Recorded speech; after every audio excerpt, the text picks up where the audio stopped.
talk about organizational agility. Many of us know this buzz phrase so well, but we will always have our own definition and opinions of the word. So I'd like to hear from Christoph and Pallavi. What does agility mean to you? And is that something that has positive or negative or both positive and negative implications for you? Maybe Christoph, would you like to start us off? I can happily start. Yes. Agility is for me, it is a buzzword, if you want, right? I don't want to sound negative, but I've had people tell me that, agility is to run things like you're in a crisis, right?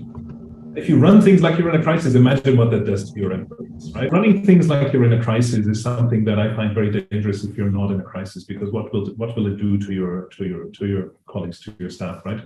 I mean, where does agility come from? I think we have to look at something called predictability, right? I mean, today the world has become less predictable, right? We have globalization, technological advances, changing consumer behavior, crisis and uncertainty.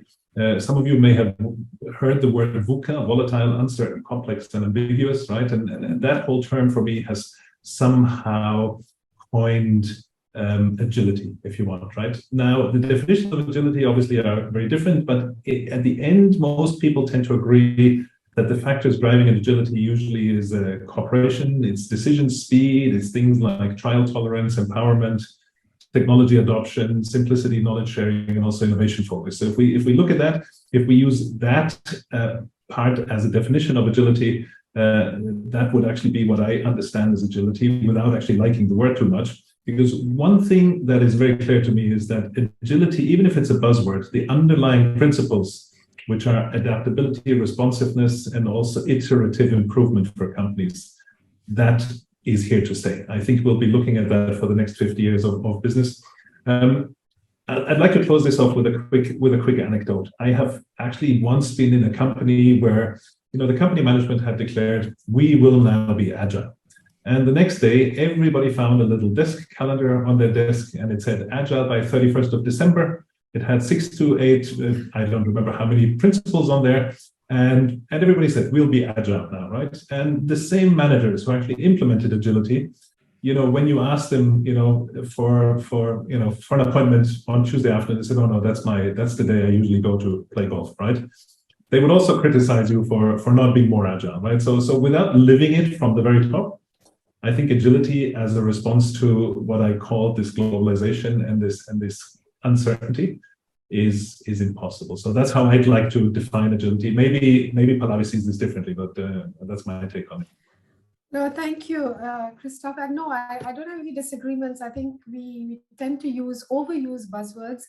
The original intent, of course, of agility or the whole agile economy or agile organizations was coming from the project management. It's a project management term that came, the Scrum Masters would talk to it. And it's a project management framework that is supposed to be implemented, not to say that it was not there earlier, right? So I think this is just making, as Christoph said, because of the VUCA scenario, there's so much of change that's happening at the speed at which it is happening, that the ability of organizations to actually adapt quickly, take decisions quickly, and then execute to those decisions and then iteratively improve on that was compromised because of lack of data points to take the right decisions. You can take a decision quickly, but if it doesn't actually help enhance effectiveness, or it doesn't increase your market share, or whatever is the objective, then it's kind of failed. So planned agility is really what we are trying to talk about here, because unplanned, speed or unplanned changing anything is chaos. So we don't want to be in a situation where we haven't planned for it. So to me, it is something that is meant to be planned. There has to be the ability to take decisions quickly, and that actually means having the right data points quickly, which is where the technology element comes in. The ability to execute and implement quickly, which means removing all the value-added activities. It is a lot about speed and making the decision-making flow, or approvals flow, as you call it in organizations, really short.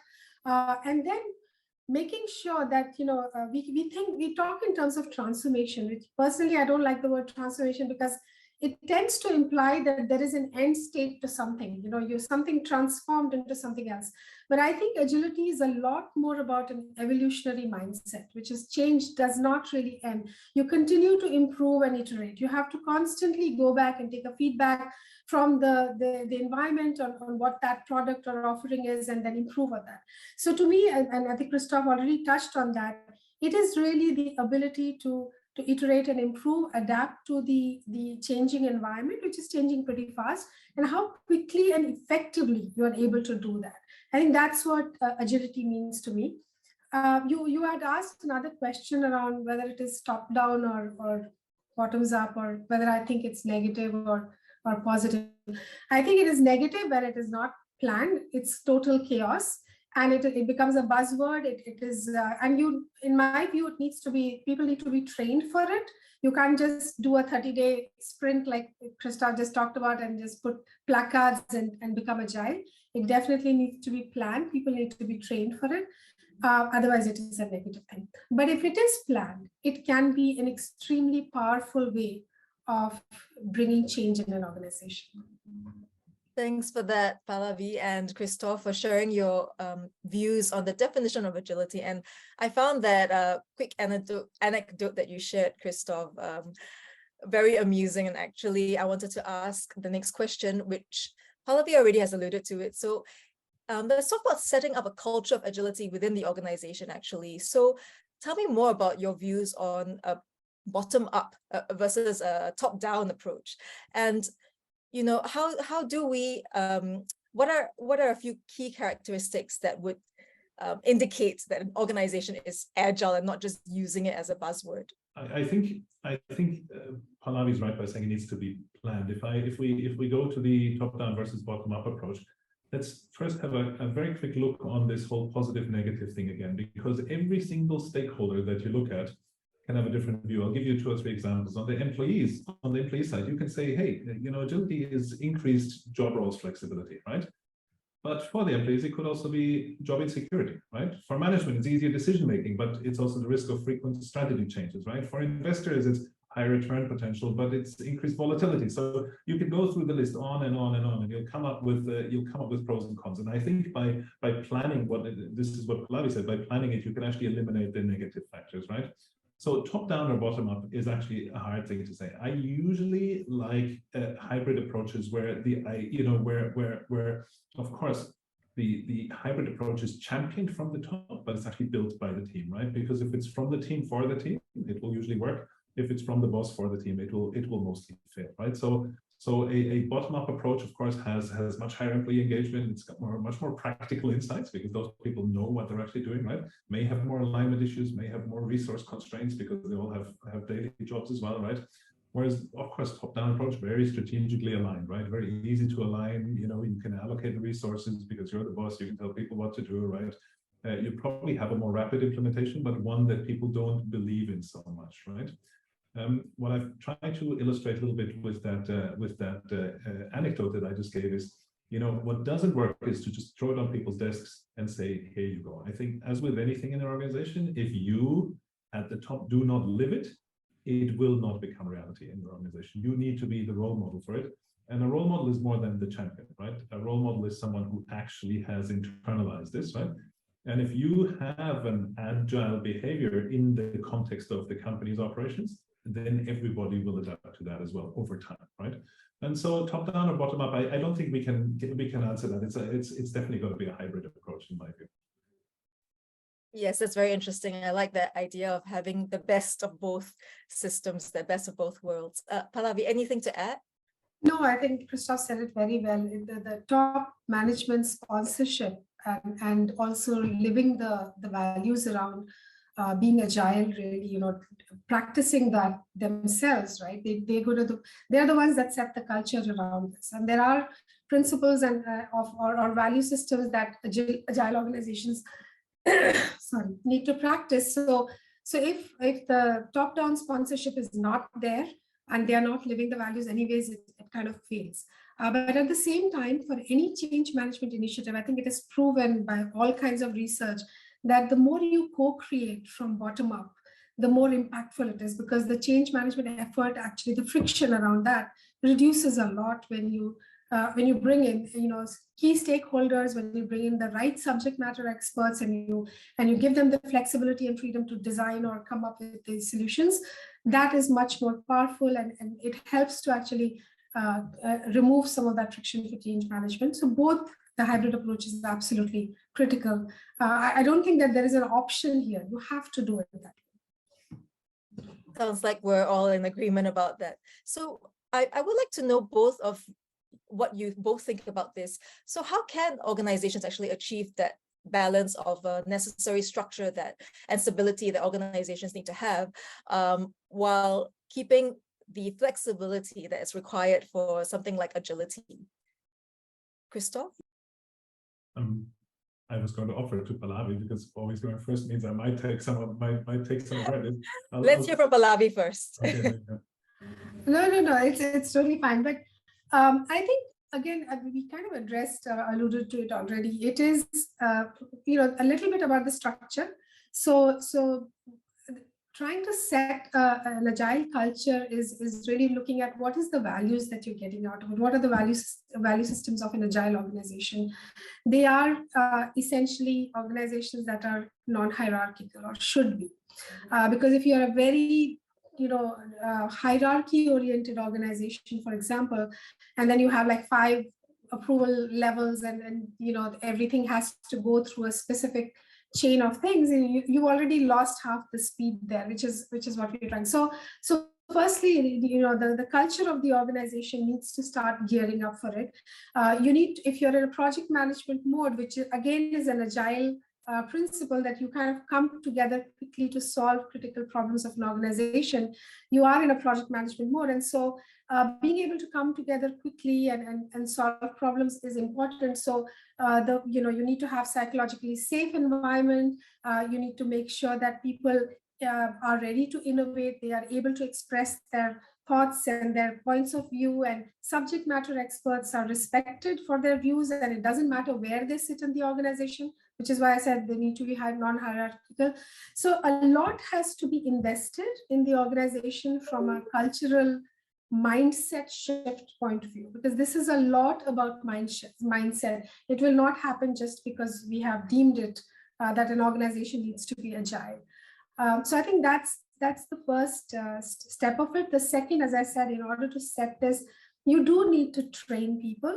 It's not something that you will give them the definition. And so you need to train people to how to actually think in project management frameworks, how to iterate, and how to create a minimum viable product, and things, and understand what does a sprint mean in an agile organization, how quickly.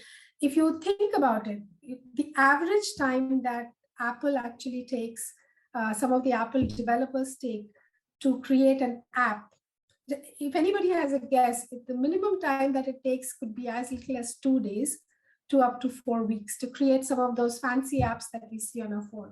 So if that's the level of speed, then we have to scale up to that. And that doesn't happen by them consulting 15 different people and trying to take approvals from another 7 layers to launch. It's a very quick process.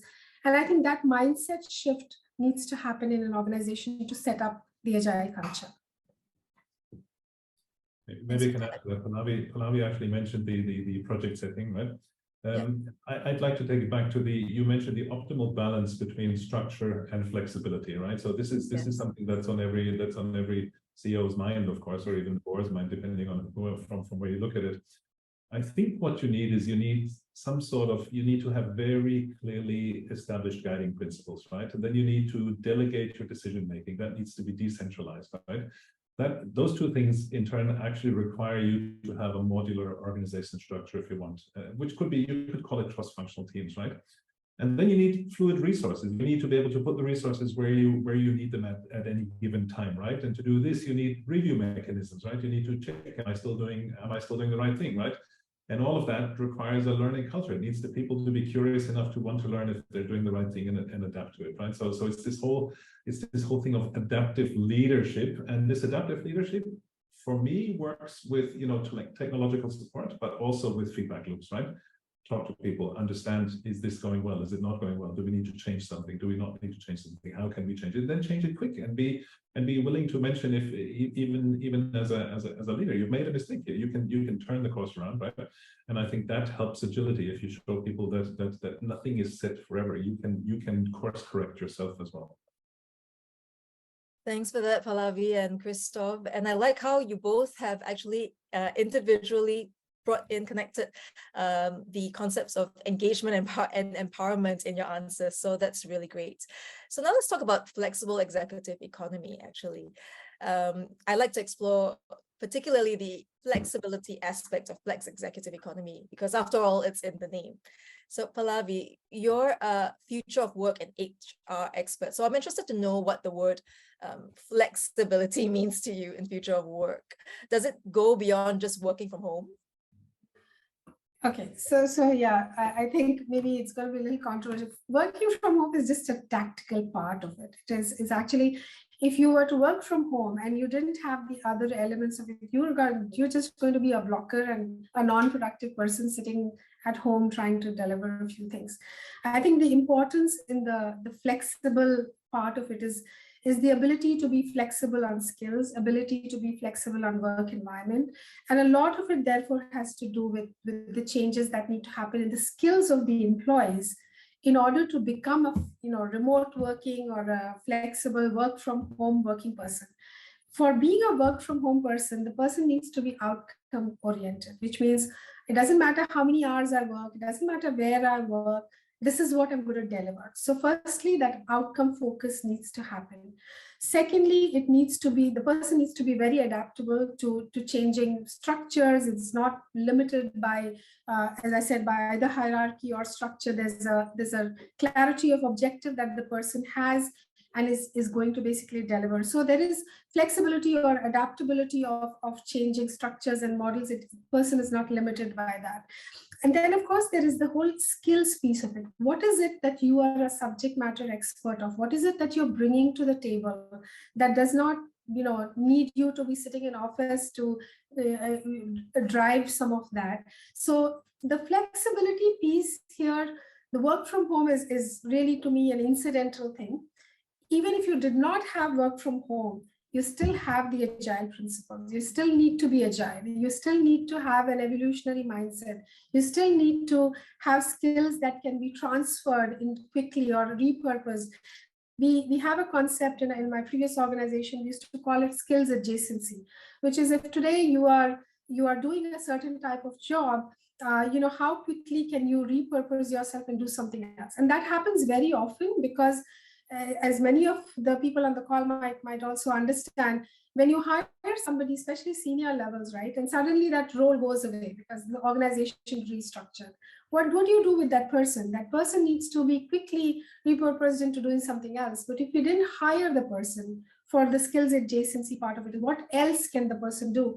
Then you kind of, there's no other option but to say, hey, the role's gone, so you should also go. So I think the whole concept of flexibility is really having a very open mindset, and as I said, evolutionary, which is change is constant, and being able to very quickly adapt to it without creating a lot of chaos around it. So yeah, work from home to me is an incidental aspect. I don't even count this as part of an agile thing. It's really what the person brings to the table. That's great. And I also like what you said about skills adjacency, which is basically transferable skills, right? So Christoph, anything to add on that? Yes, I can. And I'd like to start with a little anecdote again. And this is back in 2009, before people were talking about agility at the time, at least not in the industry I was in, and definitely we didn't talk about flex executive economy, right? So I was the country manager in China at the time. I was working in Beijing, and as you know, 2009, the great financial crisis hit, right? And there I was with a team looking at what was going on, and I had a boss. He flew in first class, stayed at one of the top hotels in town, and said he was there to cut costs, right? And of course, everybody looked at him in disbelief, right? And you can imagine what happened in the course of this. A lot of people left the company, but as a team, we had come up with a plan, not only that higher levels would give up a higher percentage of their salary for a time being, We had come up with ideas of temporary working with taking extended leaves for a while, just cutting the cost down and seeing a model that would actually fit this company and this venture. And of course, if I look back at it today, we proposed flex executive economy, if you want, right? We proposed the flexibility of now that you need less of us and you need lower cost and you need fewer input and stuff and things. Let's, in waiting this out, you retain the talent you burn it on a lower flame, so to say, and then let's go from there, right? Now, of course, none of that happened. 2 years later, the same headcount was restored because the financial crisis didn't hit China like it hit other places, right? A lot of new people were there, a lot of brain drain, and I really believe that flex executive economy could have bridged this in a way, right? So Pallavi said, what is FE not? It's not work from home because, I know for myself, you work from home, you get distracted, you go to the fridge every 5 minutes and have another snack and all of this. And you can mix work and life. If you're not very consequential about it, you can mix things too much and you can lose focus if you're not made for this, right? So flex executive economy for me is merging the traditional executive role with flexible work arrangement, which means part-time, it could be project-based, it could be remote, right? And it's especially appealing to people like myself who are at a transitional stage, right? And of course, I believe that the last 3 years of COVID has helped push the thinking along on these things, right? One big differentiation that I would like to make is formal versus informal flexibility, right? Because I think in the past, what happened is we had a lot of informal flexibility, right? Which means that, okay, we needed to react to something. We were agile, right? So all of a sudden, only one team can be in the office, right? Nobody's contract was changed. It was just implemented this way. So it was informally implemented by people who meant well for the organizations they work for, right? So currently this is more informal, but I think that in the future we will see more of this being formalized, right? I think we will see much more formalized flex economy, if you want. And I can speak for myself. I can probably speak for one of my colleagues from China who's listening on the call. I know, but I am and he is. We're both approaching 60, right? Not too far away from 60, right?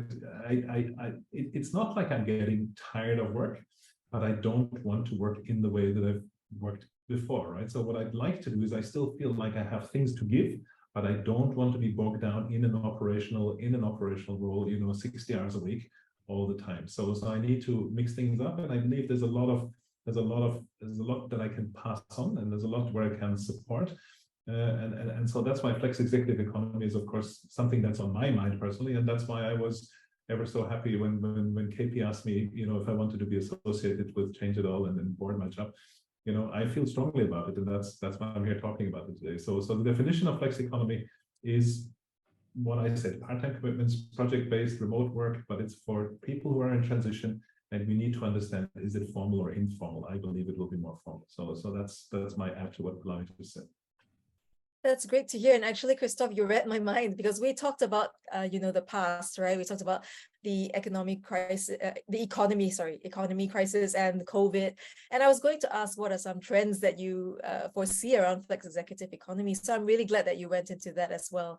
Pallavi. In terms of trends, I can give you some more trends that I can see. Yes, please.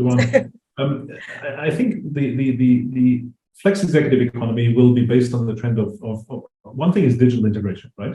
It's what makes, I can tell you a company that I've just recently worked for is they were talking about implementing Teams, right? And the rollout plan was going to be 2 or 2.5 years, right? COVID hit and it was done in 3 weeks, right? So much for agility. Because why? Because it was needed, right? So what I said before is run your company like you're in a crisis. Sometimes it can help, right? It was done very, very fast, whereas the previous implementation plan was literally years, right? So digital integration. So globalization is another one, right? So the inclusion of people around the world who maybe cannot travel or don't want to travel, right? So also a trend is specialization in a niche role, right? If you need somebody on a specific topic for a few weeks, right? Flex executive economy makes that possible, right? So data-driven decision-making, of course, we always think about IT, but there's also people who implement these things. There's people who know about this. You don't need them all the time. The data later on can come out, but you can get your expert for a specific time, right? Multi-generational inclusion, so to say, right? You can have somebody who's older. Older people are more expensive, right? Do you want to have an expensive person on your payroll all the time? Or is that person good enough for you if he's only there half a day a week or a day a week, right? Question is, of course, how is he integrated in the organization, right? But it opens the door to a sort of variable compensation structure that has to somehow then apply to FEV. We have to think about this. And there's going to be, of course, the whole issue is if somebody is embedded in a traditional organization, things like value and culture will rub off on that person, right? And if you are a flex executive, right, that is less so because you're not by the water cooler. You're not actually seeing your colleagues all the time. You're not walking up and down the hallway together. So you need to somehow be more culturally immersed in that company as well, right? Especially for onboarding, I would think. And at the end of the day, I think one of the big trends, flex executive economy, is mental well-being. You know, people's mental health will improve if they can work the way they prefer to. I'm 100% sure of that. And of course, the last one, sustainability focus. You know, if you don't have to fly to every meeting, if you don't have to drive to work every day, if you have some flexibility, you know, there's some sustainability aspect in there as well. Physical space, it could be cheaper for companies and so on. So this is what I would think of the trends. Maybe I've missed a few, maybe Pallavi wants to add some. Yes, I think definitely you're spot on there. Sustainability is definitely on everyone's minds, and mental well-being, everyone's much more aware of it now. So Pallavi, anything else to add? What trends do you foresee around?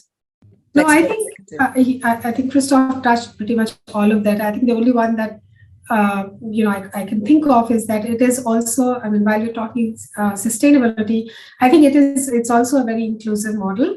Yes. So it helps to actually bring that diversity focus. I mean, we have a lot of countries where, you know, more than 50-60% of the women workforce are not in the, not in the workforce, primarily because of, either work pressures. I think this is a golden opportunity to be in the flex economy and be able to therefore. So I think it supports a lot of that.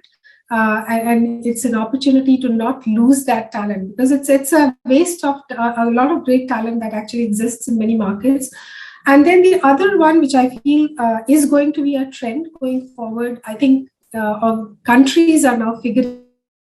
A lot of immigration specialists are trying to figure that out, is that earlier when we talked about globalization, we had people actually relocating from one country to another to actually deliver some of the expertise, as we call. We used to bring assignees all over the world to bring that expertise. I think the models are still developing, but I think flex economy actually becomes very borderless. Of course, there will be tax implications, which I think countries and immigration experts are trying to figure out. But you would actually have the ability to work for a company that is maybe in Italy while you're still sitting in Singapore in some form or format. So I think while borders are closing, a lot of the countries are not encouraging a lot of foreign talent to come in, and you have all those restrictions in every orbit. At the same time, there is a little bit of that borderlessness happening, where you can actually hire an expert sitting in some other country for a specific project or for a specific piece of work. So I think some of these trends are also going to firm up over a period of time. These are new trends, especially post-COVID, when restrictions became so much. But I think these will happen more and more as we go forward. Actually, Pallavi, your answer made me think of another question, which is, so when we talk about diversity and inclusion, how might diversity and inclusion efforts within an organization be affected then by a model like flexible executive economy? I think a lot. Firstly, I think the openness for it would definitely increase. When we bring in a flex economy, because a lot of the people who quit for work-life balance reasons, right, would definitely increase. Secondly, Christoph touched upon it, the multi-generational workforce piece of it definitely comes. And why would you lose? I mean, today life expectancy is actually going closer and closer to 100. And retirement ages in many countries, I mean, they're trying to keep up, but it obviously can't keep up. And so you have a lot more working years left in people that we should be able to actually leverage. So I think you give an opportunity for multi-generational, especially older workers, to be more productive for a longer period of time. That's just going to add to, well-being and just overall wealth generation as well. So I think that part, organizations who are not looking at, and I think we're calling it flex executive because Change It All has launched it, but we did talk, it's very similar to the gig economy, right? Which is trying to bring that framework. There will be compensation models, I think Christoph touched on that as well, which will have to be tweaked. The well-being aspects, today we don't have a lot of policies that actually protect flex economy or gig workers. But I think going forward, we'll start to see more and more of that coming in. So some regulations, some policies that companies will be more accountable, for example, of mental health of a person, or making sure that they are fairly paid. And those things today, it's not very regulated, but I think going forward, that's what's going to happen. Maybe we mentioned geographic diversity, we mentioned age diversity as well. Maybe just the very old topic of gender equality. I mean, it is a topic that's been around, but women who chose the traditional lifestyle, maybe more so probably in Asia than in other parts of the world, were always at a disadvantage. And I think that flex executive economy is a big opportunity for that. Yeah, I did mention that. Yeah, absolutely. You'll have a lot of women who will actually then be able to fulfill roles on the side of having their family obligations, right? So that's one thing I can see with diversity and inclusion. Another one I see is, of course, access to diverse skill sets that maybe you wouldn't even have in a company otherwise, maybe also temporarily only, right? There are some risks as well that I can see, though, in this whole inclusion discussion. And one is this risk of stratification, right? In a traditional company that actually now goes a little bit FEE, if you want, there could be that it becomes a two-class society. Oh, he's only part-time, but he's not part of the real team, right? So this whole, it could inadvertently lead to a form of stratification where full-time roles are perceived as more valuable than non-full-time roles, right? And that could then, basically that could affect diversity and inclusion negatively again, right? And the other one is, of course, cohesion and cultural challenges, right? So because if you're spending less time in a centralized office, right, it might make it a lot harder to establish cohesion. So as a board or as a top manager of this company, you have to make sure that you keep an eye on this. If your company falls apart just because you've gone more flexible, that's also not very helpful. This is all really very much great food for thought. And actually, I wanted to ask my next question to Christoph, because I'm really curious to hear your views on this. So are there any challenges that organizations might face when they're incorporating the flexibility of a fee in their structure, in their organizational structure? I think there are actually quite a lot of challenges that organizations face. Especially you have to somehow navigate the negative implications of flex economy, right? So one is the continuity of leadership, for example, right? If in a normal organization or in a traditional organization, continuity of leadership was often given for, okay, so he's the boss and then he's the deputy, and then it's a normal process, right?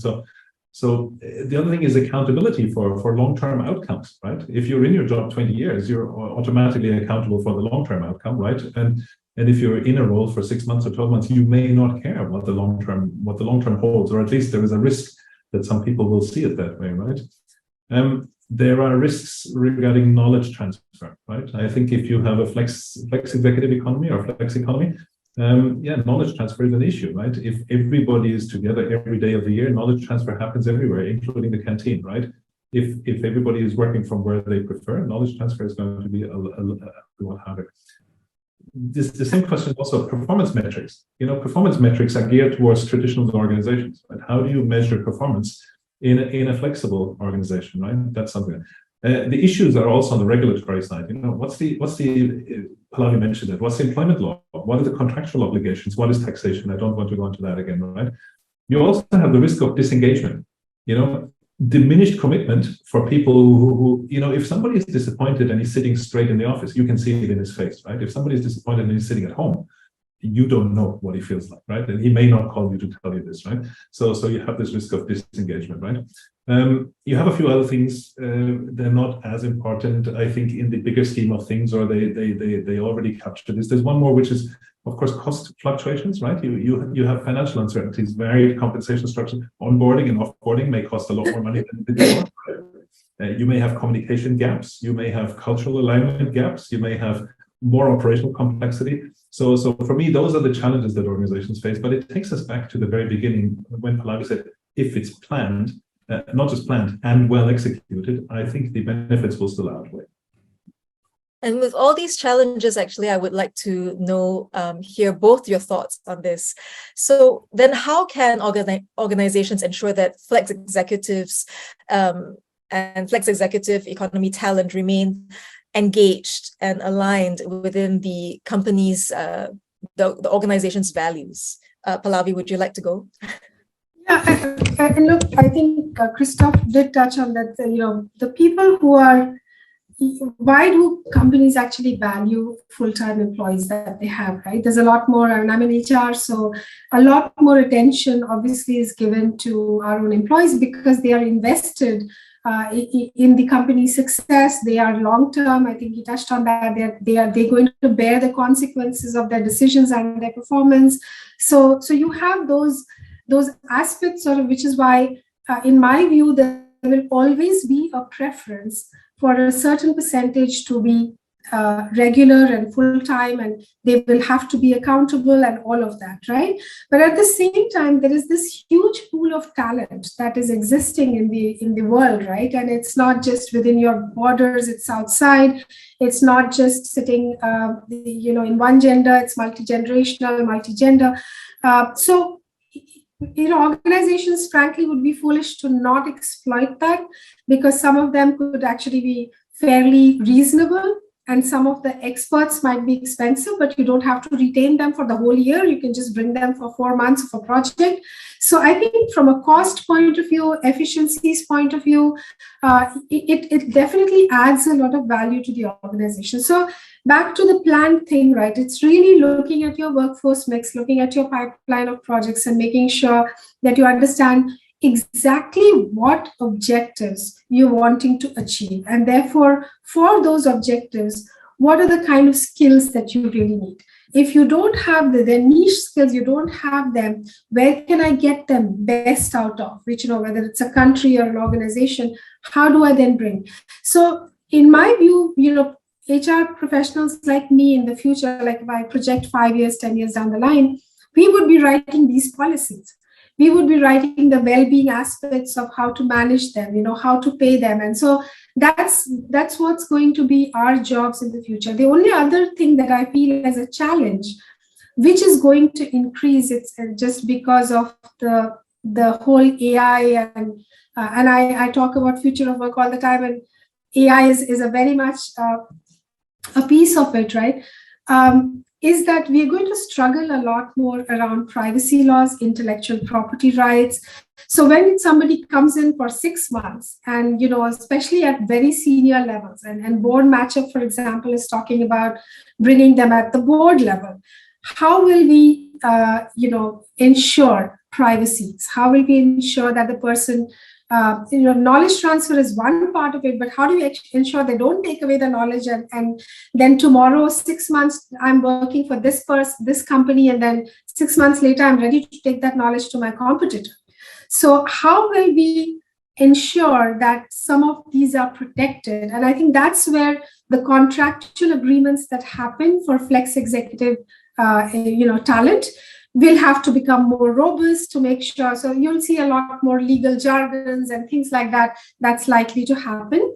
And by the same token, just like audit firms have a whole set of disclosures, and you need to make sure that you tell them who you have a close financial relationship with and all of that. I think especially at very senior levels, board levels or the C-suite level, if you bring in flex executives at these levels, I think we'll see a lot more of some of this due diligence coming into play. Thanks for that, Malavi. So we'll be Evelyn, opening the Evelyn, floor just, for... just Yes. one thing, sorry to add. You mentioned how do you keep people engaged and aligned, right? Let's not make one specific mistake and think an engagement and alignment is just for flex executives. Engagement and alignment has to happen in every company all the time. All the time. The point is, though, in a flex setting, it is much more important to get it right.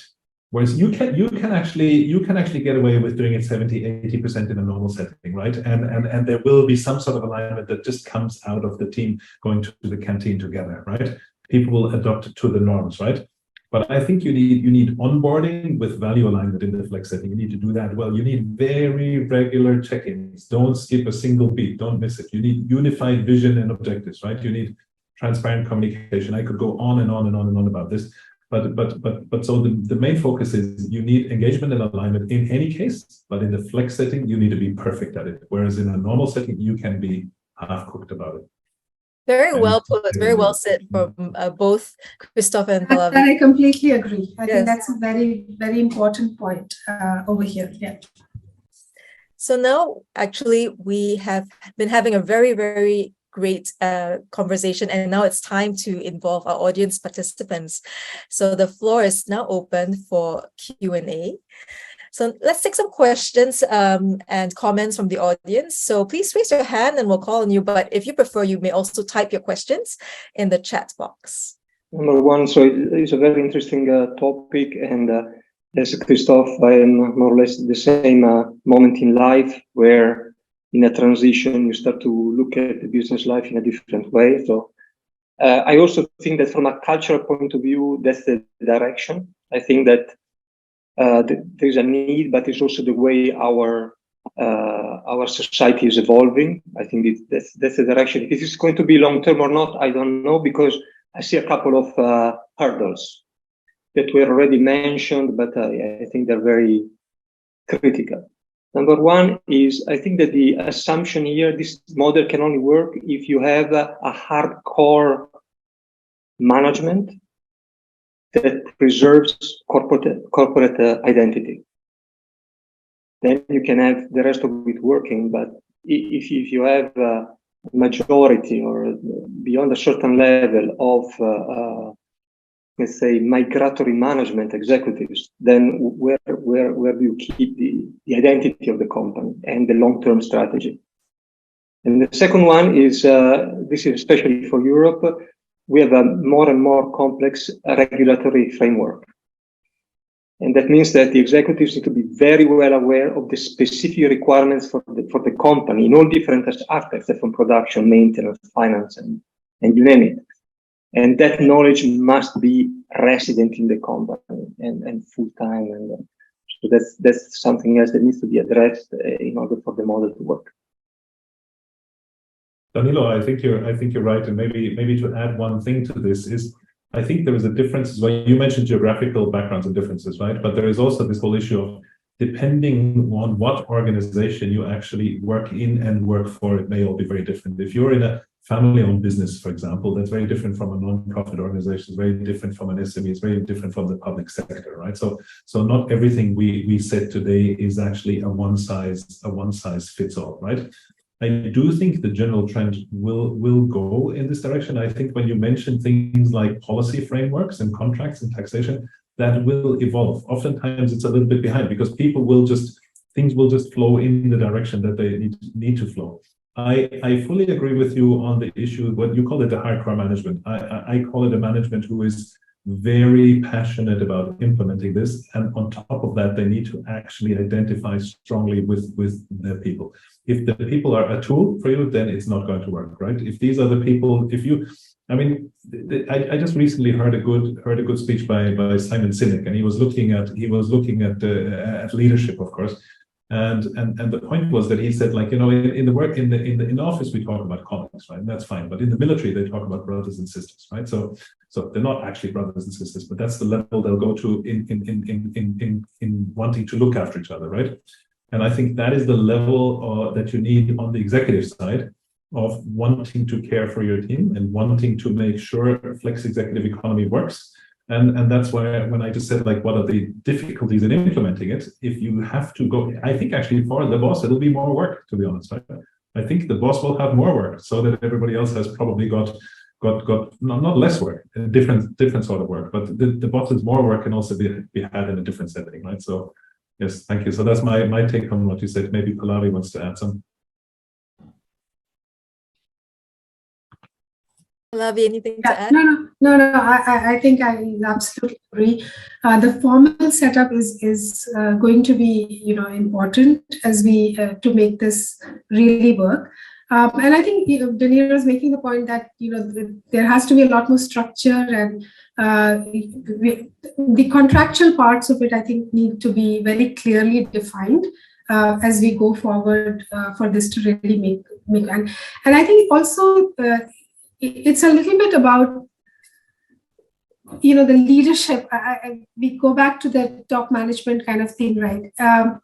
There will be differences based on industries. So I happen to have joined this new organization, which is a manufacturing organization, and I came from a very long stint in a tech company, which is absolutely at the high end of technology, and I see the differences in the mindsets and the how leaders as well as the organization overall, the readiness of it. So I think it's a little bit also about which industries we are talking about. Some of them will progress a little faster towards this.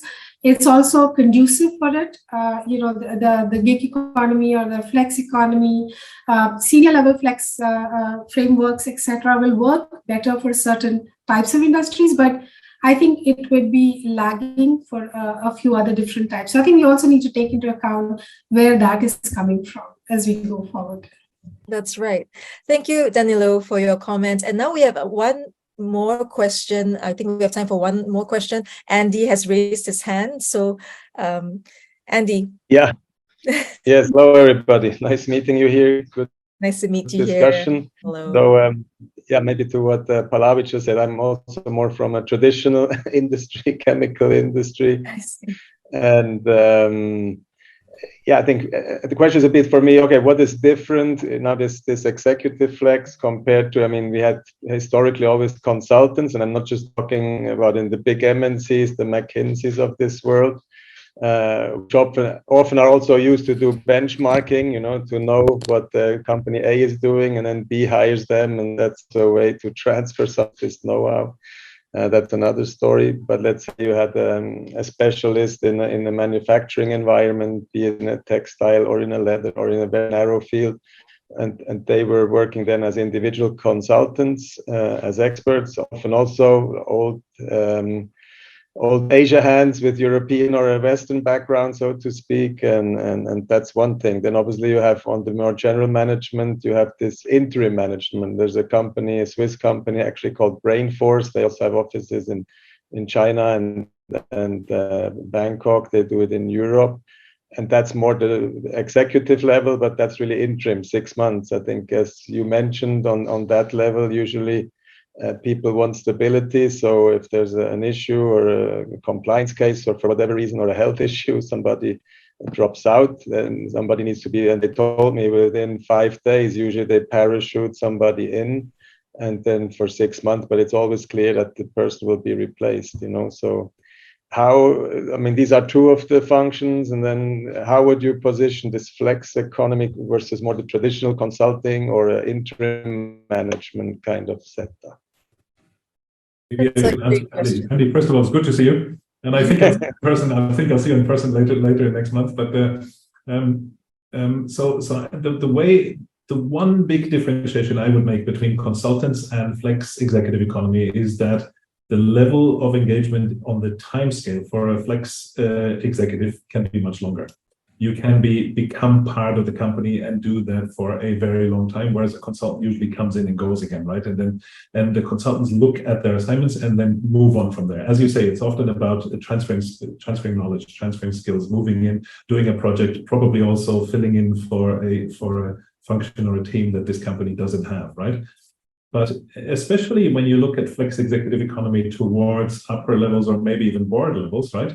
you may be involved with this company over a very long time, right? And you actually may build a real relationship with the company. And that appeals to me personally much more than just being on a 3-month project, right? I would much rather feel like I am part of something for the longer term than coming in and fixing something. I've done both. And for me personally, the longer term commitment it feels better, but that's just my view. Thanks for that, Christoph. I think that was it was a very good and clear answer to distinguish flex executives from consultants. Anything to add, Pallavi? We have just a few minutes. Yeah, I think it's kind of just rewording it as that it's the sense of ownership, right? I think an external consultant comes with a set mindset of, I'm going to give recommendations, or I'm going to do my dipstick, I'm going to give my recommendations, and I'm going to go away because I get paid for it. I think this one is much more involved. You're part of the organization, you engage with people, the relationships, and you are invested in the solution or the offering. So you make it much more relevant rather than just typically consultants would, even though they do all the dipsticks, they have their own templates, they come up with their best practices, many of which may very often end up being impractical and don't get implemented, in fact. But in this one, there's no choice. You're invested in the solution yourself. And so the sense of ownership, accountability is a bit more. And I think that's what this brings, whether it is at the senior most board levels, where if you're a sponsor, you're going to actually be able to drive things with a lot more ownership and accountability than just coming in as a consultant at some point. I don't want to diminish anyone's value, but of course, what's also important is that if you are at a transitional stage, like I would not mind to help an organization that I feel very strongly about, on an advisory board level, or it depends on, let's say, for example, an educational institution, right, who cannot afford, like management talent, right, or for example, something in the public sector that I feel strongly about, right. I would happily volunteer my time for that, but of course not 100%, right? If I had 3 things and one I would volunteer and 2 or 3 others would actually be paid, that could be good enough, right? It's not an all or nothing approach. Maybe we should add that as well. Thanks for this, Christoph and Pallavi. And actually, we have about 2 more minutes. So I think maybe we have time for one last question, if it's a short one. Does anyone want to maybe write their questions or raise their hand for a very quick, short question? Yeah, Christoph, thank you. Pallavi, thank you for throwing light on a couple of these definitions, right? We would often get confused with the post-COVID work scenario, like how much of that was permanent? Will it be able to, and probably I would probably see this fee analogy with something like what e-commerce did to the conventional retail, right? So there are economies where e-com has become parallels. There are economies where the e-commerce become bigger than conventional retail, and there are economies where they're still struggling to figure out their way through in terms of that. And probably here, because we are talking about senior executives, and it's going to be about culturally getting a fit there. Freelancers, consultants, and probably just as an early stage, like probably FEE would also be seen as an extension of that, and so it could be industry-wise, region-wise, or even a country-wise. Some of the businesses would be very open, like which are gig economy driven, or something which is new age, environmental services, etc., which is where you do not have the kind of a talent pool which is available by dime a dozen, and who could volunteer to work around. This could be an interesting space. But going back to the conventional industry, which is already sitting with a certain set of mindset, this is going to be a bit of a journey for them. But where I'm coming from is that it's those conventional businesses which are having deeper pockets to experiment and pay for something new, wherein the one which is is left to try out new things, they're always in the sense saying that we can bring you in as a consultant, but it's going to be like a profit share or something like that. And that often is a pushback for a senior executive to kind of come in and take that piece forward. So what are your thoughts on that? I mean, any of you could take it out. Yeah, let me pick it up. I think, you're right. It's a lot about that negotiation piece of it. And that's the mindset shift, right? As long as the companies are approaching the gig or flex economy executives from the perspective of the person doesn't actually have a full-time job, so will be able to negotiate somewhere down, versus that this person actually brings certain skills that I don't have, and I don't have currently, and I don't need it full-time. Therefore, I need to bring the best in the market and pay the best that I can to leverage that, because that's going to actually make my product or offering or service go beyond, and it's going to delight my customer. So I think it's a shift of that thinking, as long as it is left to a cost statement, and which is why this cannot be a cost statement. It cannot be that you employ a subject matter expert or bringing really high level skills, but you decide to pay them pittance for it. So that mindset shift has to happen. You're right. There will be an element of making sure, if you think about Australia as an economy, right? Today, a lot of people actually prefer to work on contractual agreements. They don't, and they get paid much, much more than a regular employee. And that's really because they know that. And a lot of the, contract kind of work, people get paid a lot more than a person at a similar level within the organization, because the overhead costs in an organization are more. So that shift still has to happen.